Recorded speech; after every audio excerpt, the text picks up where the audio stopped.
Other standard questions is they're going to ask you a question about the future, and they're going to ask you a question about the past. So the future question is going to be some form of, where do you see yourself in 5 years? And the reason they're asking this is because you could be the most qualified person in the world. You could be the most intelligent, hardworking person in the world. That doesn't matter if you don't want to be in this job. For all they know, you're desperate for money. You'll take any job that pays you any money just so you can get the money, but you really have absolutely no interest in doing the job. And so what they want to make sure is that if they hire you and they say, congratulations, you now have this job, you will actually want to do it. Okay? It's all signed, sealed, and delivered. You're getting paid, you're employed. Now, do you actually have any enthusiasm for doing the work? Part of the recruiter's job is to find someone who will have enthusiasm for the work, not someone who's going to say, I can't stand doing this. I only took this job for the money, but really this work sucks and I really don't feel like doing it.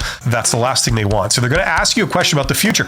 Where do you see yourself? Now, if you say, I see myself being somewhere completely different to this place, I don't see myself here. I want to see myself somewhere in a different industry, doing completely different things. That's a red flag. They're going to ask you a question about the past. Why did you leave your last job? Some form of that. The rule there is to recognize that this isn't a deposition. You don't have to answer and give them full and complete information for any question they ask. They could sit you down in there and say, I just want to confirm your name. I want to confirm your address. Excellent. Thank you very much. Now, what is your credit card number? Right? You don't want to answer a question like that, obviously. So the same applies to if they say, why did you leave your last job? An incorrect answer would be to say anything negative about yourself or your boss or your previous employer or anyone. If they say, why did you leave your last job? You could say, well, I left because my boss was a jerk and I hated that company and my coworkers are a gang of idiots.